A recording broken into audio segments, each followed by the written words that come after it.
Good evening, sports fans, and welcome to the All Balls Sports Show, a discussion of any and all sports, local, regional, and national. And now, here are your hosts, Dan James, Eddie Bobo, Ty Cobb, and the coach, Vance Ballou. Thank you, Bill Jones. Welcome into the All the Ball Sports Show for this Wednesday evening, the 8th day of May, 2019. Our next to the last show for the spring season of 2019. And we thought we'd have Dan LaFawn back on. This way we're going to bring him on by phone, and we're going to have him talk about if they knew it was going to be the game that was going to be on Saturday, Coach LaFawn, could they not have called you and said, hey, don't worry about coming down. We're just going to forfeit this game? Yeah, they could have. Friday night, we had to change from Saturday to Sunday because of impending weather, because we had this big trip, and we wanted to know, hey, listen, are you good for Sunday? And the coaches said, yeah, we're good to go. And then magically 2 days later, they have 11 kids, and I was very shocked to discover that. Because we know that with football, that traveling between here and another town, when you've got the logistics of getting players from one place to another, you've got the expense of getting players from one place to another. They could have called up and said, we forfeit. It was expense. It was time. It was, planning for a regional game. I mean, sure. I know that the director of Memphis Rugby was very apologetic and frankly embarrassed as to what happened. And of course, he's dealing with his coaches and his chain of command. So I know that he has. I know that he had a lot of guilt as far as I was concerned, and he's a guy that I respect really highly. But I emailed him. I said, "Hey, man, I appreciate the empathy, and they even they offered to reimburse our hotel room, which I allowed them to do." Good for you. And I said, that's a major gesture, and I really appreciate that. But man, you gotta understand what a waste of our time this was. So I hope that they make the changes so that this kind of thing never happens again. But then again, you guys went into 3 10-minute periods where you brought out basically the B team, and then turned around and played the A team in the second 10-minute period where you finally scored. And you walked away with a 42-24 victory, something like that? Right around there. And, so the first 10 minutes we kind of started with those younger kind of upcoming kids. And really, they did really well. And they even scored twice right at the end of the first 10-minute period. But, when we put our starting 10 out there, our first 10, it was just, it's just a different team with that experience and that talent. So, really, really set the tone for how they play the game. But again, did you do that on purpose to put them out there first? For sure. Because it was just, the girls were getting ready. Here we go, regional championship. And then literally right before the game started, I walked over to the referee. Referee's like, hey, they only got 11. I'm like, wow, what a waste of our time. And so, of course, all this pregame hype, all of our heads are in the right place, and we're getting ready to go. And then I got to walk over and tell them, hey, you're going to the state championship. They forfeited. And it seemed like it'd be such an exciting thing to know. But, these girls are competitors. They want to go earn it. And to be told that they've just been given it and that what they're about to play doesn't really matter, it's demoralizing. So we put the young kids out first, let them have a crack at it, and then we brought that experience on. Good deal. So Soulsville was the last victim. And who are we playing? Now, the team you're playing Saturday is the team that you thought you may meet in the state championship. Correct. So at the beginning of the season, it was always in our heads that Freedom Prep Academy would be the team that we would meet for the state championship, and lo and behold, it is. And Freedom Prep Academy is the better of the two teams out of Memphis, and Soulsville being the kind of more little sister team to that squad. And FPA is just, they're loaded with really talented seniors. There's probably 5 or 6 girls who play on the all-star teams and travel, and a couple are committed to universities to play rugby. So they have a strong senior class. So now you're going to be playing Freedom Prep. It's going to be basically wet on Saturday. Does that make any difference? I would say that the wetness probably plays to our advantage because Freedom Prep Academy, what they do really well is they crash forward, but they're heavy players. Mm-hmm. And they are not a finesse team. They are not a real passing team. They are a quick passes, short passes, get the ball to the big kids and crash forward. So, they're sloppy with the ball on dry days. So I think that on a wet day, they might be even more so. sloppy with their passing, so it could work to our advantage. I know it's going to play well for Eddie and I when we go because, number one, it's going to be cloudy. It's not going to be 114 degrees. I think you guys are excited about that. well, we won't look like lobsters after it's over. Exactly right. You look more like fish. And then Steamed fish. just make sure that just in case there is sunshine, that Tabria brings you the sunscreen. Oh, she's already got it. Has she? Yeah. Well, that's great. Well, listen, man, we wish you all the best on Saturday. We'll be up there probably around 2:00 or so to wish you on and wish you well. I do say, though, in case you don't know where it is, it's Port Royal Sports Complex, which is on Port Royal Road. There is very, very limited seating. I've already been up there to find out where this place is. Very limited seating. So you're going to get there early. Make sure you bring your chairs, bring your tents, bring whatever you need to bring, because there's going to be 3 fields of play. Correct. And it's going to be an exciting day, man. I'm telling you, you're going to get. Yep. It's not going to be. Last year's state championship, we beat a team that we had, beat locally, Ravenwood. Right. We've never played this team in 15s, and we have never beat this team in 15s or 7s. They beat us in the 7 state championship in November. So you're going to see me. I told the girls, you're going to see me the most excited you've seen me in 2 years on the sideline on Saturday, because it's going to be new ground. It's going to be a fight. It's going to be a game that we absolutely have to win the battle to win the day. My guess is going to be you're going to be the most intense you've been in years. Oh, you will see me. Yeah, it will be very, very different from the Blackman and Warren County games that we had at home this year. You're going to see me fired up and getting hype and moving and talking and yelling and all that stuff. So if you want to see some great Lady Lions rugby with Dan LaFond as the head coach for the final time, 2:30 on Saturday, Port Royal Sportsplex in Spring Hill. $5 to get in. 20-minute drive, $5. Let's fill the house. You can either go Greens Mill Road, hop over Kedron, or you can just go on up to Kedron and come on down. Yep. There you go. So it's easy to get to. If I can find it, hell, anybody can find it. That's right. Dan LaFond, looking forward to Gentlemen, seeing you on Saturday, my friend. I appreciate you guys. We'll see you then. All right, buddy. All right. Thank you. Take All care, right. man. Bye-bye. Love being able to get this stuff on phone like this. This is cool. Yes, it is. You will not find a better, more energetic coach than you will with Dan LaFond. That's true. That's true. Every time he's been here, he's been a joy to have. I kid with him every now and then, saying, I wish you'd just show a little more intensity. Just a little bit. But, when he was here last week and we talked to him, and you could see the emotion already hitting him, And, but by the same token, did you notice he was probably the most relaxed he's been since he's been coming to the show? Yeah. But it's just now starting to set in that these are the last few games that he's going to be able to coach. This is a special team of ladies. I'm telling you, they are they're incredible. Last year's were great. Yeah. Don't get me wrong. Yeah. This year are special. And, I can't wait to see how he handles the banquet this time. So. And the banquet's going to be held at the cafeteria at school, which I think is very appropriate. All right. So that'll be on Monday. On Monday. So anyway, that's not the only team that we have in play right now. Boys soccer.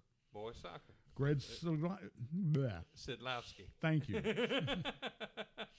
Coach Greg. Coach Sid. He got beat last night. The team did.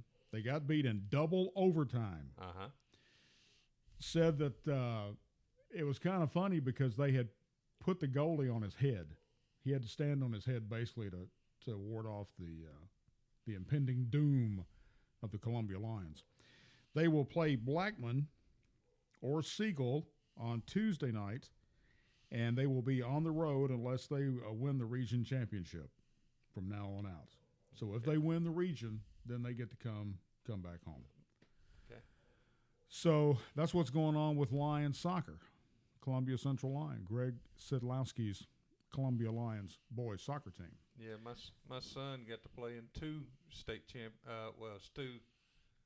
tournament games in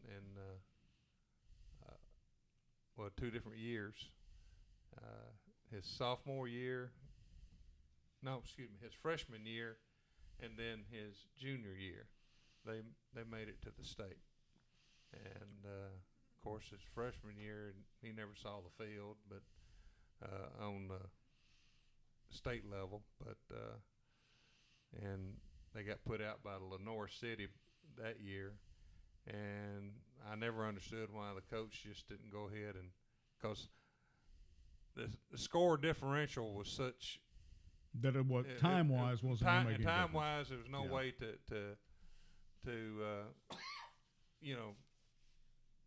even tie it or whatever. I mean, I never understood why he didn't just empty the benches and put everybody out there so they can say that they at least had.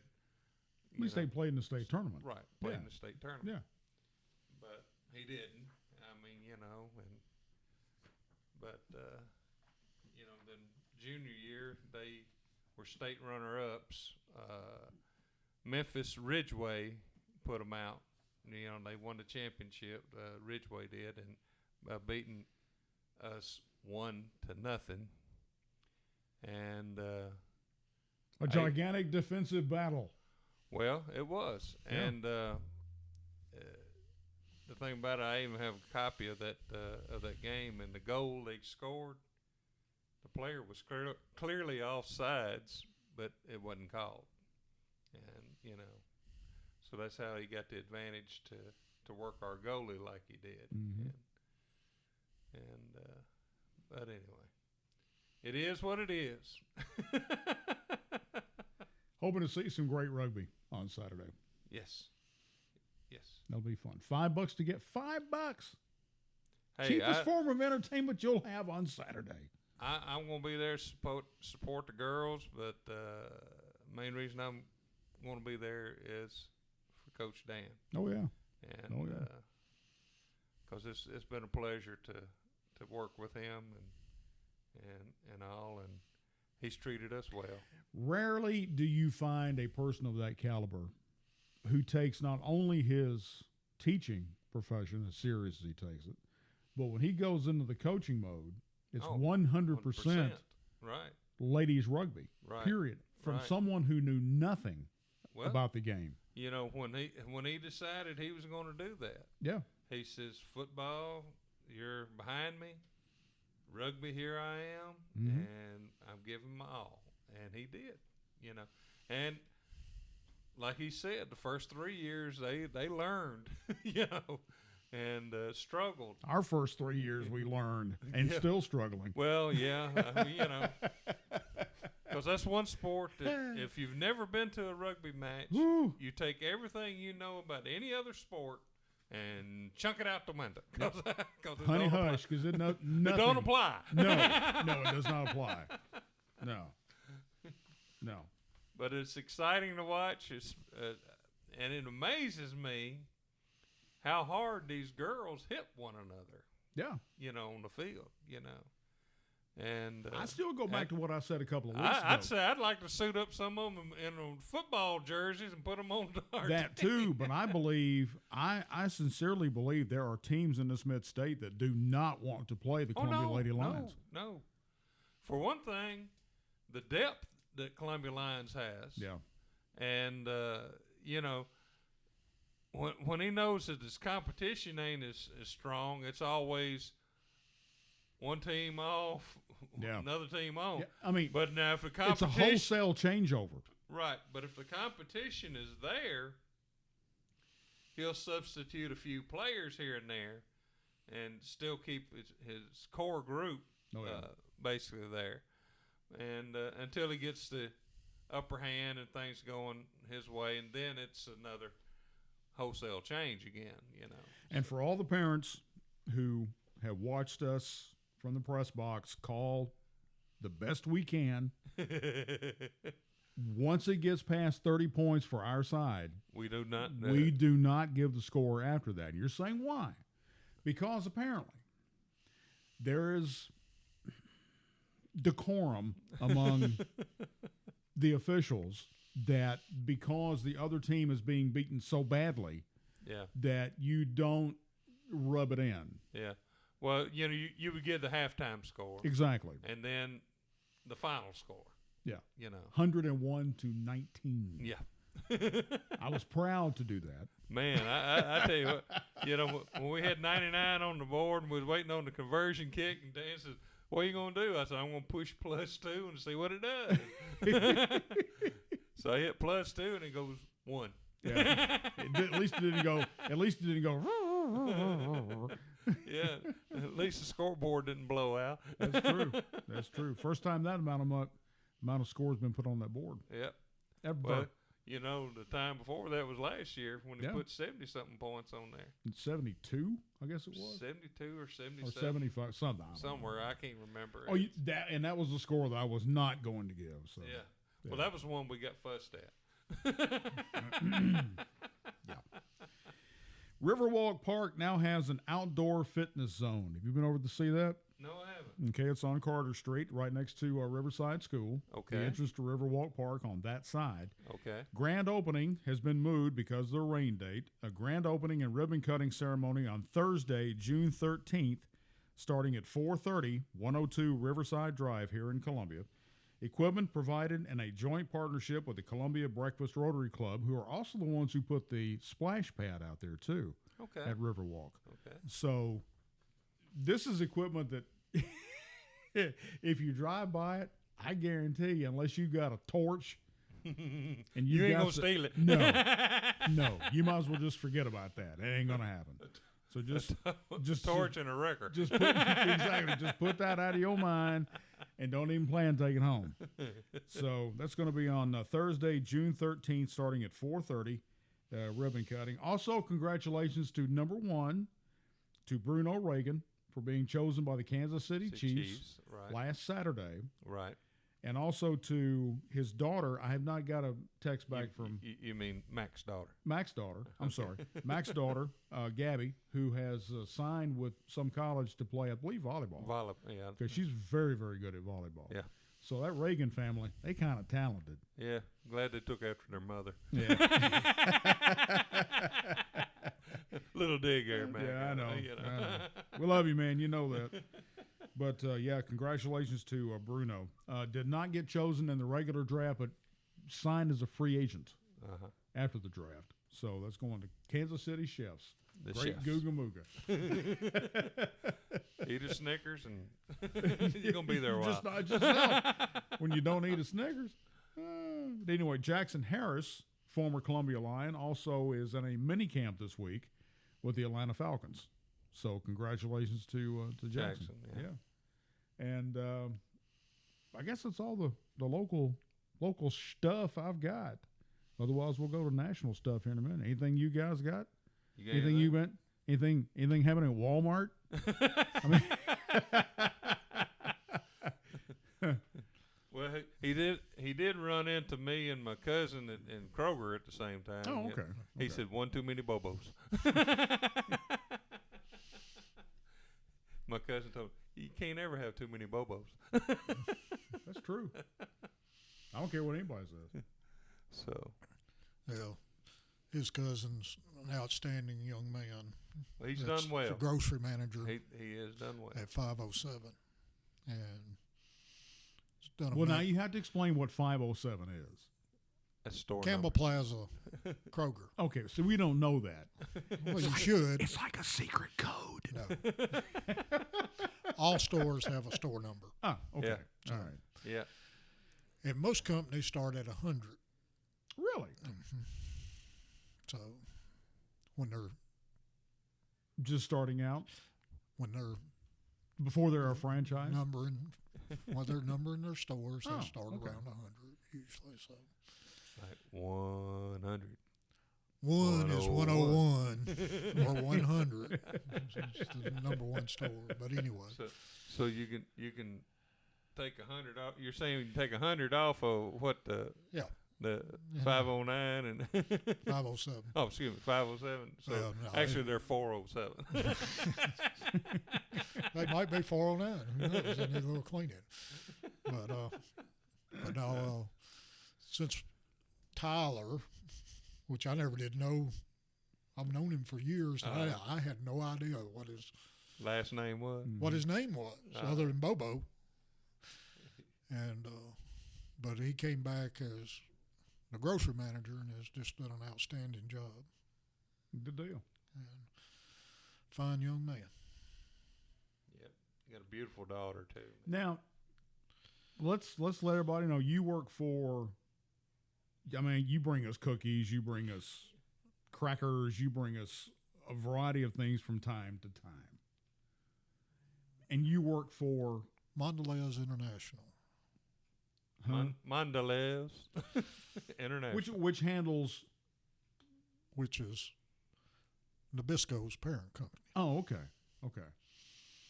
We're under the Mondelez. Oh, They have Cadbury, but not in the United States. really? Yep. Hershey's. I love Cadbury. Hershey's has it Why aren't we in the getting United Cadbury? States.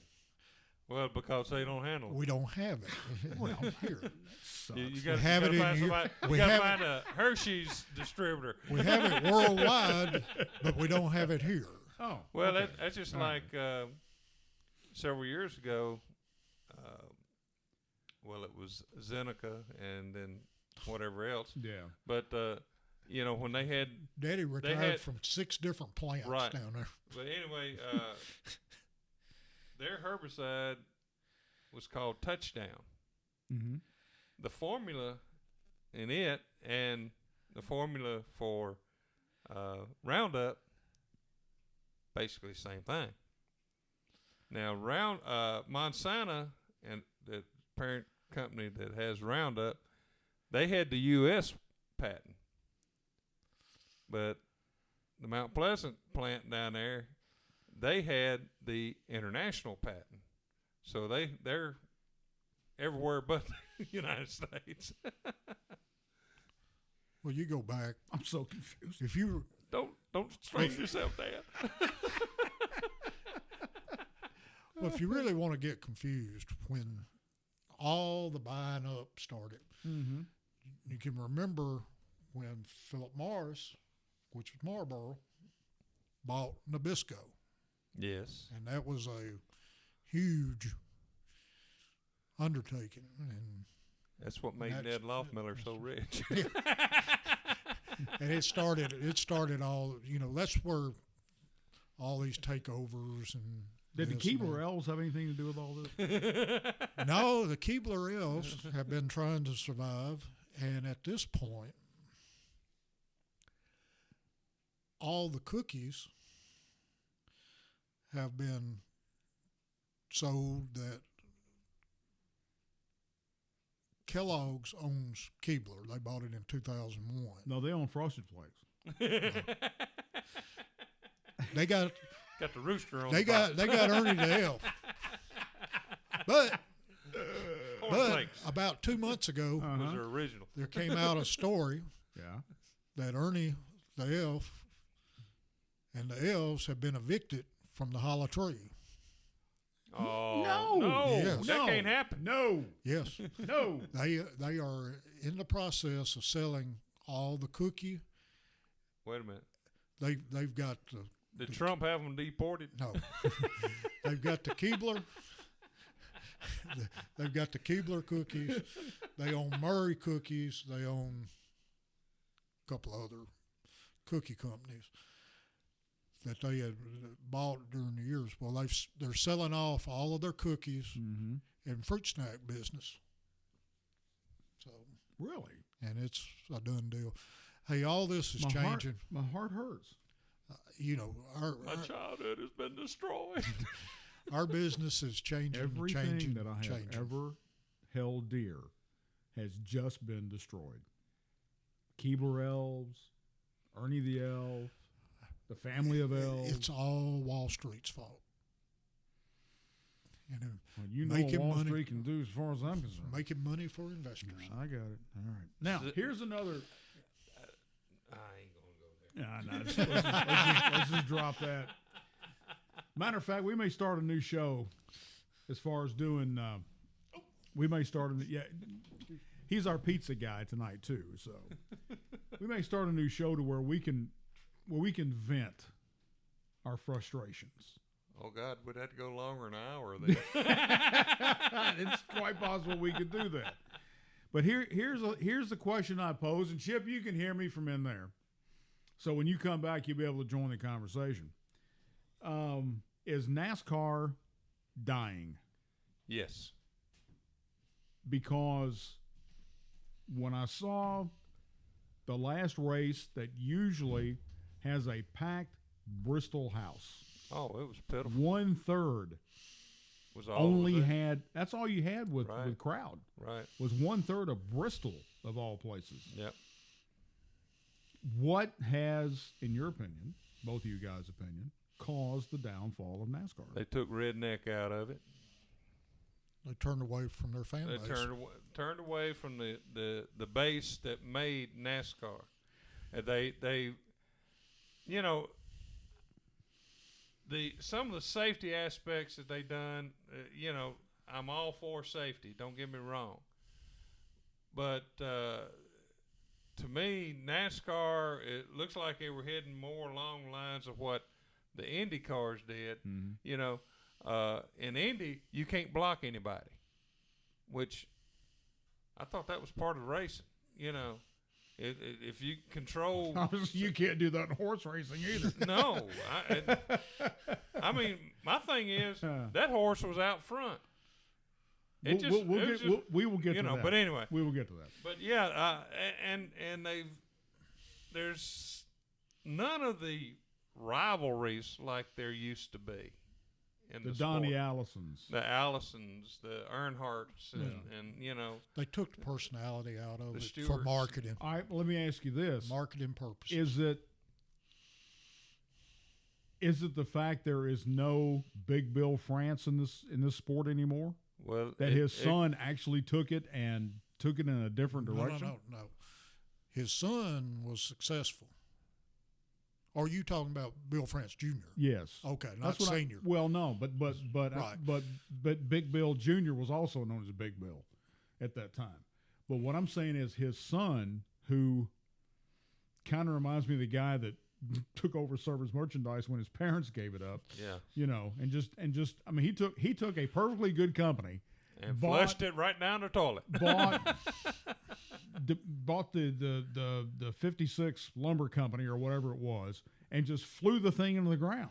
Yeah, You know, lost all the money that his parents had worked to build up. Well, Big Bill and Bill Jr. and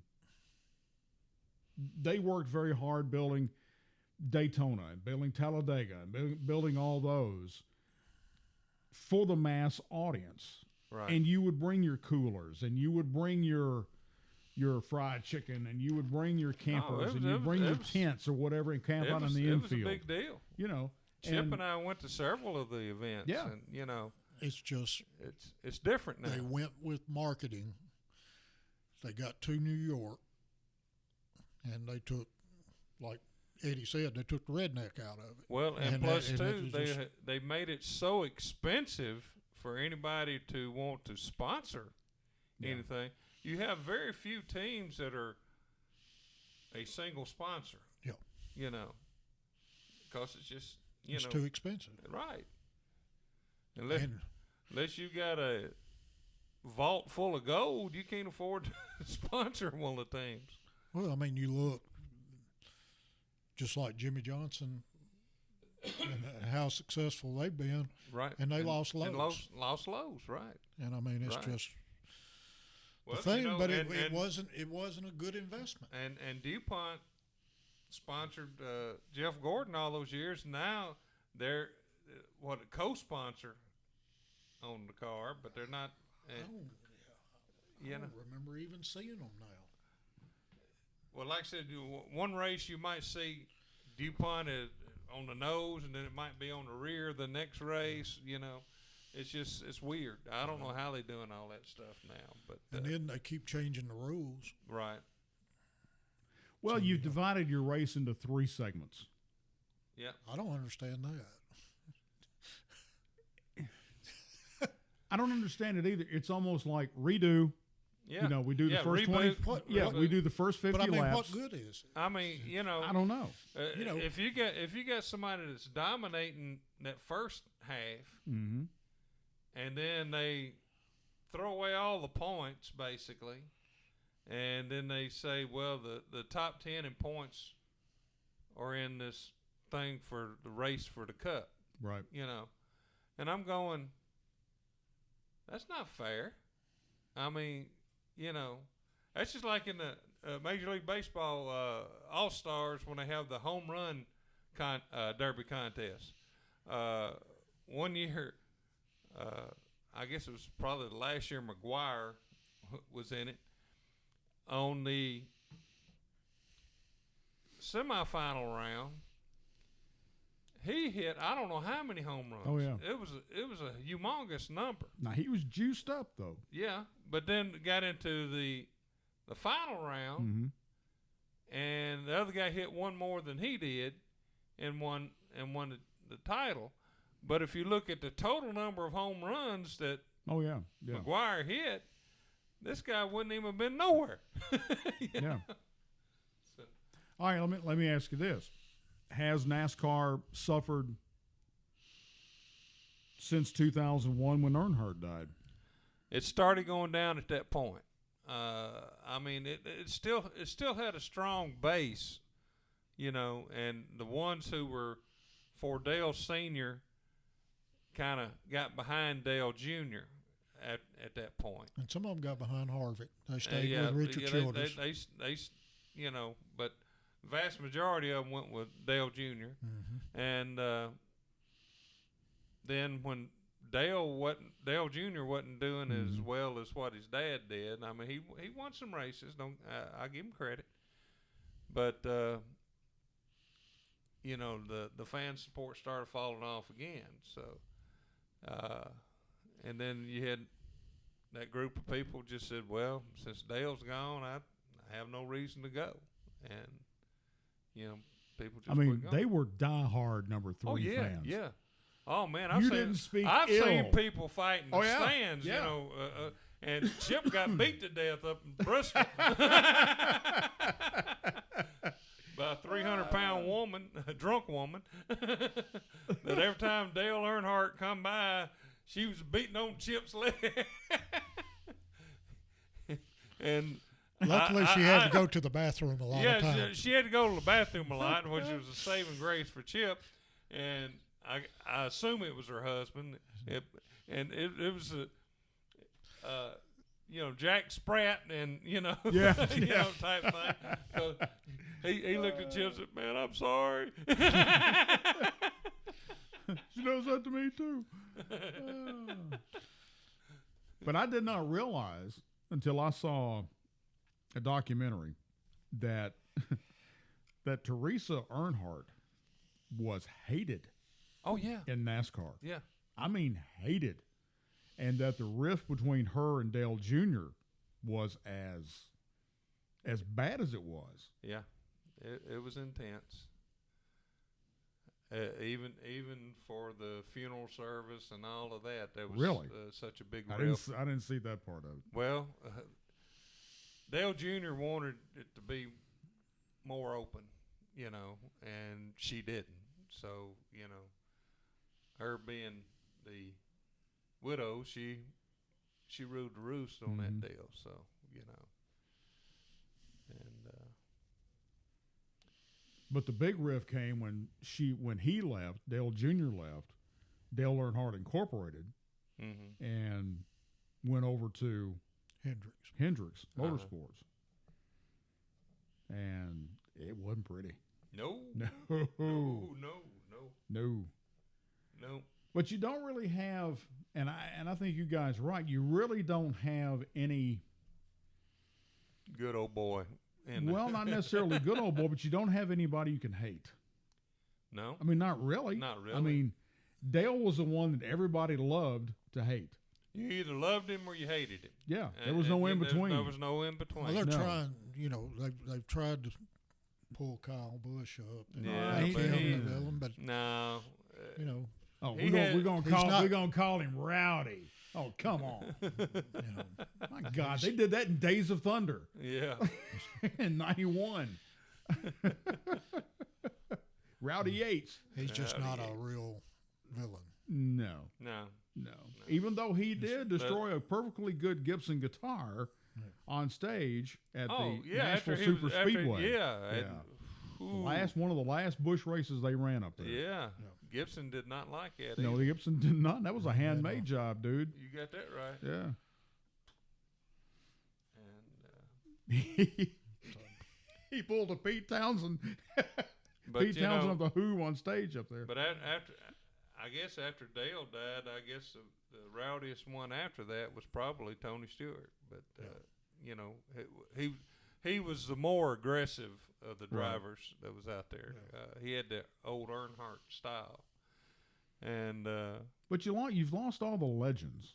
yeah, I mean, Yeah. the only one left of any age is Jimmy Johnson. yeah. And he's really not as effective as he used to be. Well, I don't think they're getting the concessions that they had before. No. You know, they needed a hero after Dale, and look how many championships Jimmy Johnson and them won Mhm. during that spread. Yep. And well, that's just like, and I'll go back to Major League Baseball again. Major League Baseball, when they went out on strike, and then they came back. Major League Baseball knew that Sammy Sosa and Mark McGwire were taking, helpful things, but they had to get people interested again so they come to the games. Yeah. And so they turned a blind eye to it. Then all of a sudden they want to change everything again and say, hey, we're against all this stuff. When wasn't long, that they turned a blind eye to it. It just like, well, we'll do this to benefit ourselves, but then, we got to do something to clean things up now. In 1994, when they went on strike, and I know this for a fact, we got.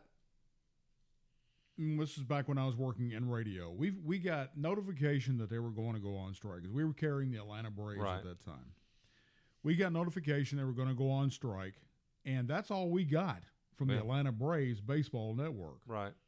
And we're shutting things down. Okay, that was in what, July? Something like that. About half the season was Yeah. gone. Got no reparations whatsoever for the cost of what we paid up through Right. the end of the season. Right. And then they had the audacity To up the amount the next year. up the cost about Right. 25% for the next season to make up for what they had just screwed us out of. Right. For They already had your revenue. exactly, and their revenue, Right. because that was paid up front, Paid up front. just like it is on most major broadcasting contracts. Yeah. You pay up front, and Well, if here- if it doesn't go through, Here's the thing a lot of people don't realize in major sports. Media, what they pay for the rights to do the games, media actually pays the salaries of the football players. oh yeah, So owner's got everything else. He's got, all the concessions, concessions. He's got ticket prices, He's got souvenirs. Yeah. All that stuff. So I don't feel sorry for any owner up there. no, No. But I know I'll never be able to afford a team. Past my truck and my car and my house, I don't want to own nothing. I hear you. I'm just perfectly happy with what I got. I don't want to have to own something that I've got to feed Right. or other than my dog. Right. Got to feed Bismarck. I don't want to own a business where I have to deal with people anymore. I don't want to have to get up at a certain time and open a certain business at a certain time. I don't want to do that anymore. I don't want to deal with the public. You know, some of you folks, I love you. I do. But others, just You're like me. You want to, if I'm laying there in bed and I decide, I think I want to lay here a little longer. I'll roll over. Yeah. I've told my wife, honey, it's time to get up. She's still working. Yeah, she's still working. Is the pizza in? Pizza's in. Cool. All right. All right. But, yeah, it How many more years you figure we give NASCAR? Let me back up. Unless some drastic changes are made to the pricing of NASCAR, or have they priced themselves out of the market? If they've taken the redneck out of it, a family of four cannot afford to go to a NASCAR race anymore. Well, it's all a family of four can do now to go to see Nashville Sounds play. Right. You know. Well, it's true. Because by the time you buy hot dogs for four people, and by the time you buy a couple of beers for Dad and drinks for the kids, you know, you're looking at $50, maybe 60, 75, and maybe that's at Sound Stadium. Yeah, that's at Sound Stadium. Now you put that over in Titan Stadium. Yeah. And you know, by the time a family of four, like you said, if they eat at the stadium, yep. By the time they buy their tickets and they eat, they pay for their parking. Mm-hmm. You know, they done pushed out $450, $500 easy. You know. No, not me. No. And I mean, you know, I love sports live, but I'm at the age now. I don't want to fight the crowd.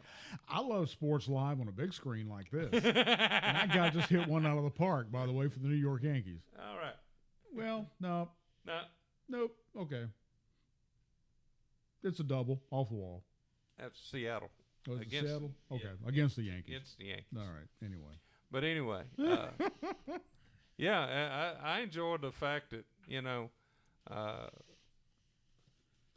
if it's on TV and they take a commercial break, I can go to the bathroom and not have to fight a crowd to get in there and do my business and come back out. And if I get thirsty, I can go to the fridge and get me something, you know.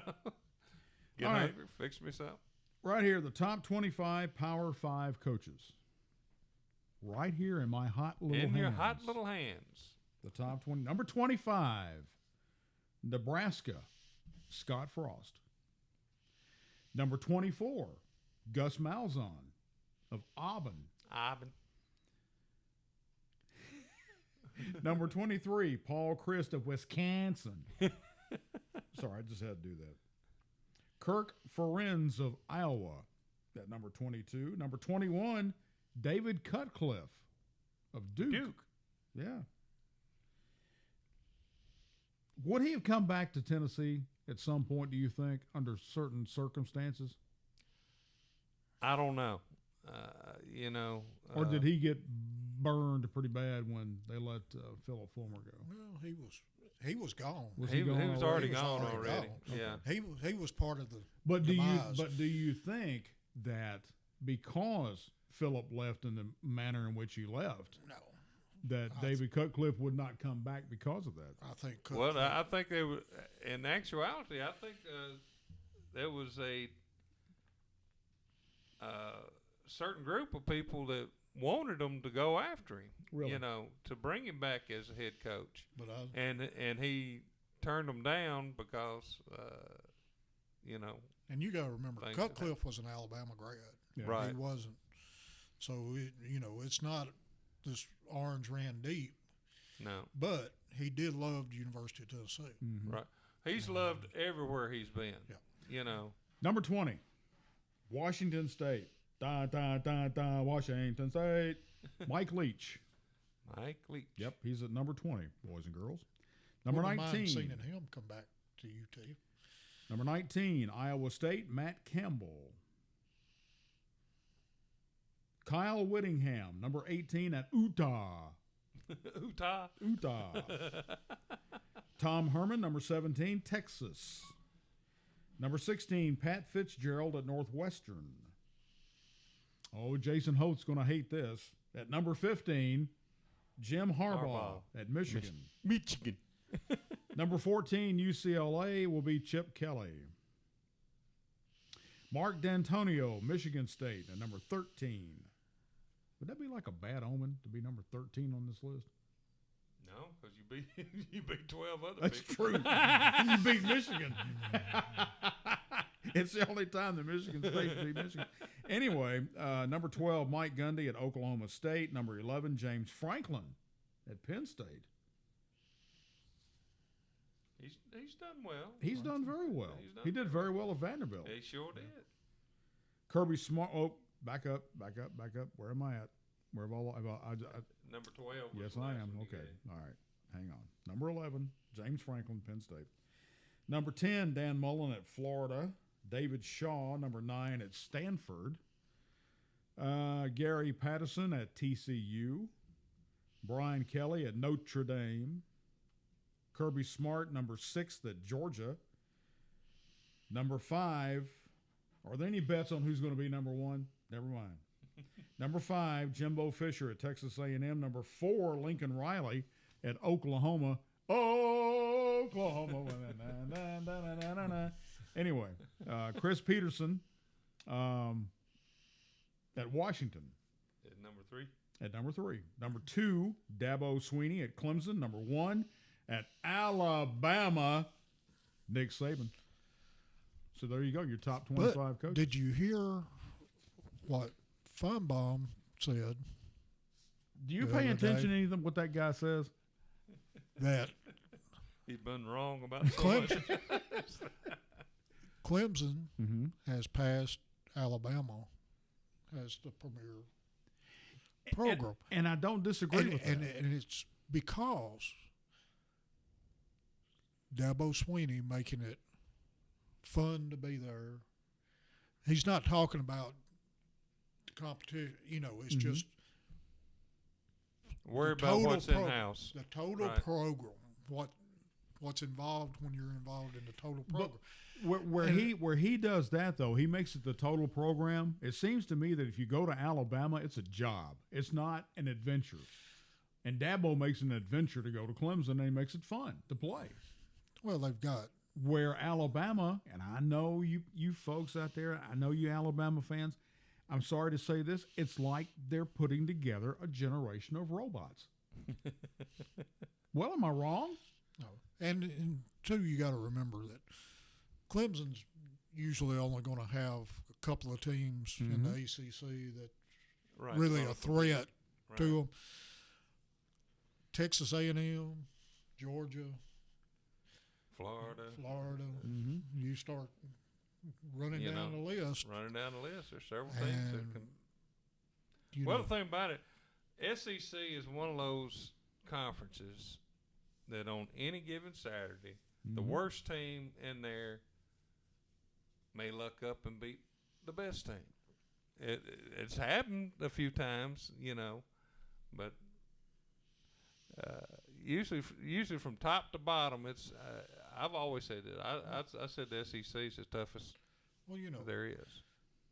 One of the big complaints about Fulmer was, he's only winning 9, 10, 11 games. Yeah. A year. Oh, they give her.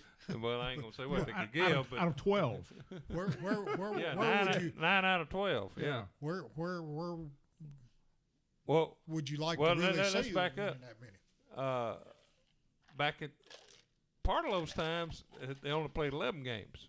That's true. And then they have their bowl game or whatever. But then again, you get those folks that, God, we just can't beat Bama. Okay, you got an 11-1 season, and we just can't beat Bama. We just can't beat Florida. He beat Bama. What was it? 8 years in a row? 8 years in a row. Yeah. Something like that. I mean, Spurrier brought on the debate of who's really Tennessee's rival because they couldn't beat Florida. Right. And we did get a lot excited when they did beat Florida. Yeah. Oh, Tore yeah. down a Well, goalpost.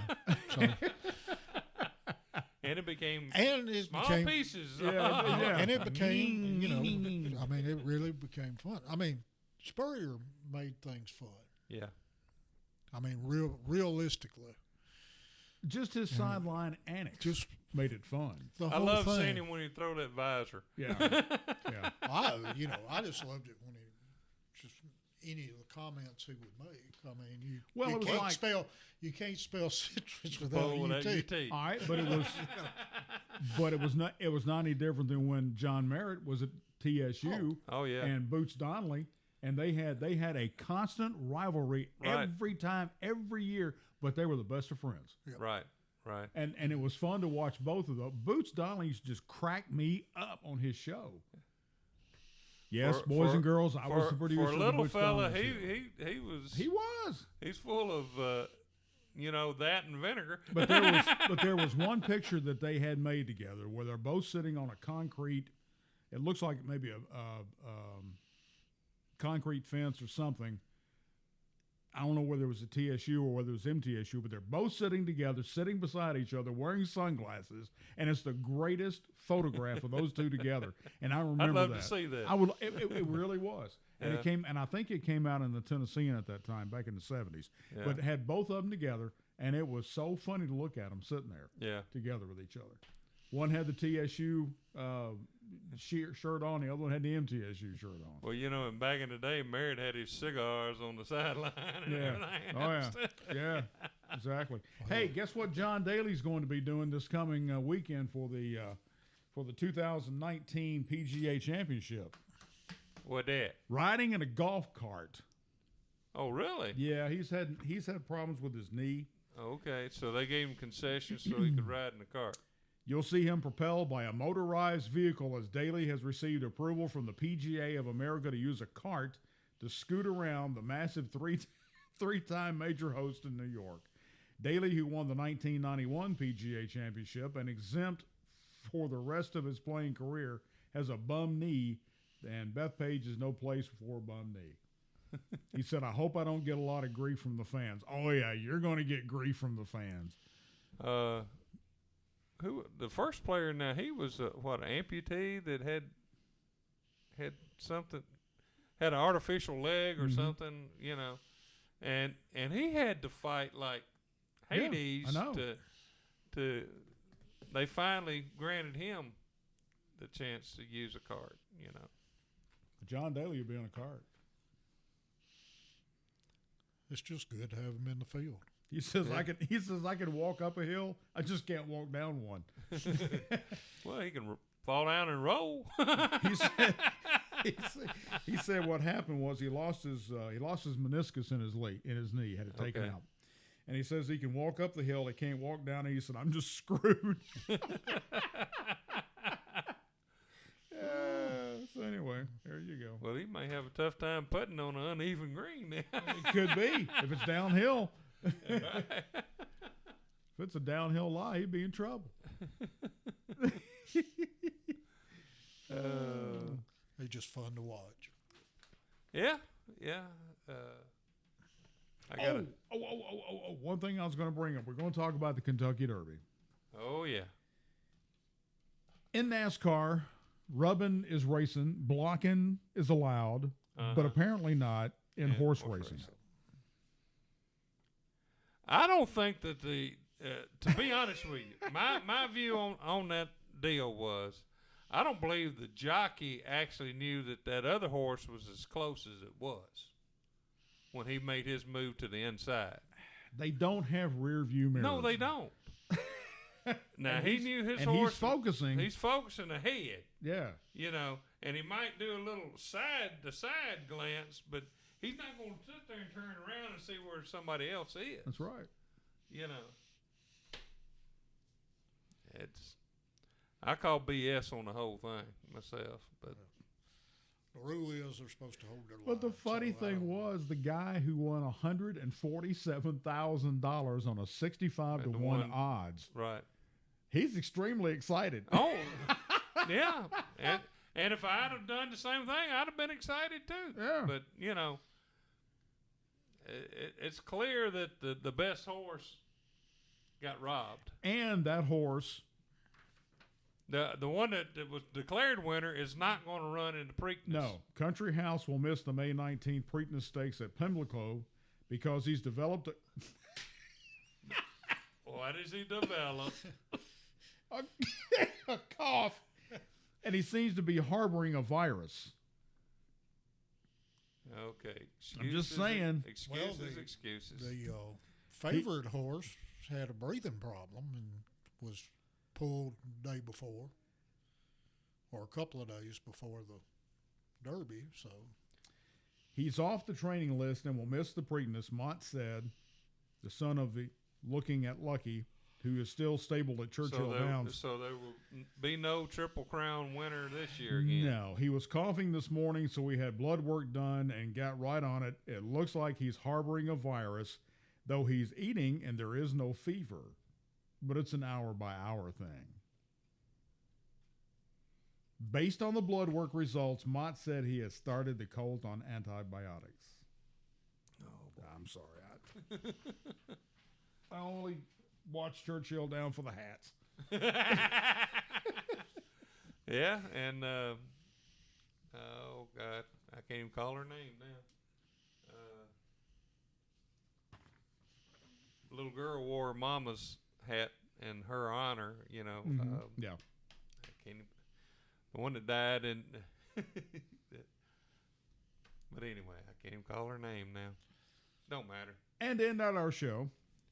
If the Anna Patriots, Nicole Smith, excuse me. yes. If the Patriots Oh, have I proven one forget. thing during Bill Belichick's nearly 20-year reign as head coach, it's the only thing they're better at winning than Super Bowls is giving little information as possible when speaking to the media. And that comes from Doug Flutie, former quarterback for the Patriots. During a recent interview on the Rich Eisen show, I like Rich Eisen, former Patriots quarterback Doug Flutie explained why most interviews with Patriot players are so boring. Apparently that's the Patriot way, is to be as vague as possible with the media because if you say too much, you might accidentally give away part of the team's game plan. Yeah, you might let somebody know where the cameras are hidden at or whatever. And the hidden mic in the opposing team's locker room. Exactly. Yeah. Yeah. The hidden camera in the ceiling to look down on the playbook when you're playing at Gillette Stadium. Well, back when we played baseball, it was a thing to sit there. You'd have a couple of people watching the signals by the coaches. I get And soon you figured out, all right, he's going to bunt or he's going to swing away or he's going to take it, it's the game within the game. Right. Without But now naming you names. just can't do that. Without naming names. You and I both know someone in the sports world who actually asked the coach for his playbook. Oh yeah, we do. Yeah. And the coach said, Uh-uh. ain't happening. Coach, can I see your playbook? No. Don't think so. But we'll leave that where it lay. Yeah. Okay. Yeah. We found that to be quite humorous when we heard about that.